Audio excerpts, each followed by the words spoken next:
IPL में अपने तेज bowling की वजह से सबकी तवज्जो हासिल करने वाले इंडिया के फास्ट बॉलर इमरान मलिक ने पहले T20 में श्रीलंका के खिलाफ रिकॉर्ड तेज बॉलिंग की है। NDTV के मुताबिक इमरान मलिक ने 155 किलोमीटर फी घंटा की रफ्तार से गेंदें फेंकी, जो अब तक इंडिया का कोई भी पेसर नहीं फेंक सका है। मुंबई में होने वाले मैच में श्रीलंकन कप्तान दासिन शनाका 27 गेंदों पर 45 रन बनाकर क्रीज पर मौजूद थे, जब इमरान मलिक ने इनको 155 किलोमीटर फी घंटा की रफ्तार से गेंद कराई और आउट कर दिया। इमरान मलिक की तेज रफ्तार गेंद की वजह से शनाका दुरुस्त तौर पर हिट ना लगा सके और बॉल सीधी युजवेंद्र चाहल के हाथों में चली गई। इस मैच में डेब्यू करने वाले पेसर शिवम मावी ने भी मुतासिर कुन बॉलिंग का मुजाहिरा किया और 4 विकेटें हासिल की।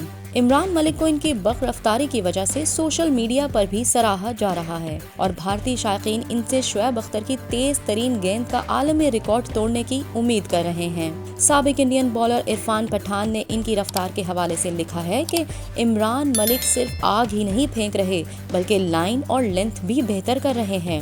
मोहम्मद रफी नामी सारिफ ने पाकिस्तानी बॉलर शोएब अख्तर और इमरान मलिक की तस्वीरें शेयर करते हुए लिखा कि हमें यकीन है कि इमरान मलिक शोएब अख्तर का दुनिया के तेज तरीन बॉलर होने का रिकॉर्ड तोड़ देंगे।